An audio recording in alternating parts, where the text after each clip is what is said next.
Hey, welcome back to Birding with Chris. In this episode, we're birding in the Land of Enchantment, the state of New Mexico. We're going to be doing my first Christmas bird count in Valle de Oro. We're going to be birding around Albuquerque, and we're going to do some birding around Santa Fe. Let's go see what we can find.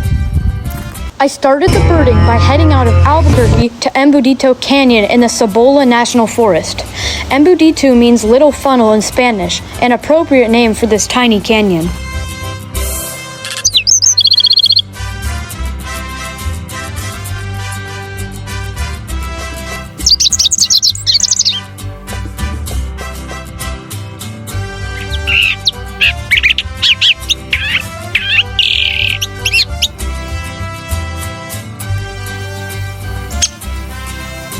It started to get colder as we headed deeper into the canyon, climbing higher into the Sandia Mountains. The Sandias form the eastern boundary of the Albuquerque Basin. At an elevation of 7,000 feet, we encountered serious snow and cold temperatures, but we pressed on to look for birds higher in the Sandia Mountains. We were treated to great views of the gray-headed subspecies of dark-eyed junco.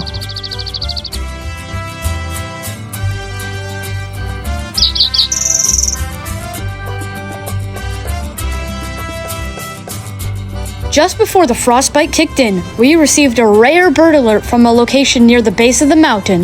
The descent to chase the rarity was on. So we're on this random road, Harms Lane, and on a recent Christmas bird count on Tuesday, someone reported a Cassin's finch, which is pretty uncommon for this area. Let's go see if we can find them. The Cassin's finch is an accomplished mimic, often adding the calls of other species into its own songs. The Cassin's finch also craves salt and is often found visiting mineral deposits on the ground. After a successful chase for the Cassin's finch, we made our final stop of the day at Three Gun Spring. Three Gun Spring is on the south-facing slope, the perfect spot to warm up in the sun and tally up the birds.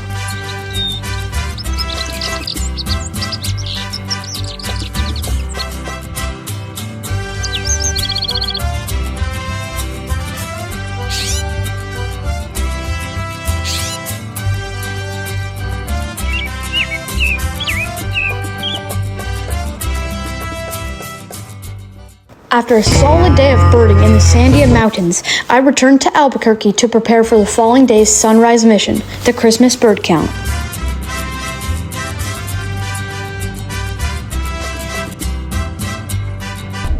This is the 10th year in a row that Valle de Oro has hosted a Christmas bird count. We're on a 4-person team with Dave and Doris, and we're going to go to an irrigated field to see multiple geese species and sandhill cranes. Let's go see what we can find. It was another super cold day for birding. The highlights of my Christmas bird count were flocks of sandhill cranes,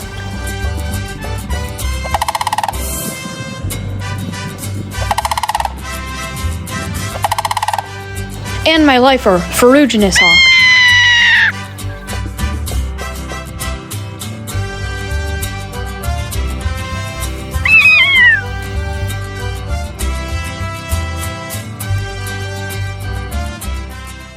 The following day, I visited the Puye Cliff Dwellings, the ancient home to the Pueblo Native Americans.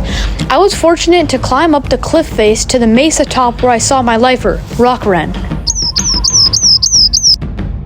Feeling the spirit, I thought it was time to visit one of the oldest birds in the Land of Enchantment, the macaw.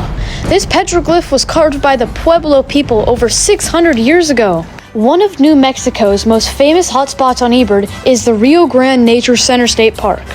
So we're at the Rio Grande River right now. It's a good spot to find wood ducks, mallards, and it's also a good riparian habitat. So not only can you find ducks, but you can also find passerines and other kinds of birds.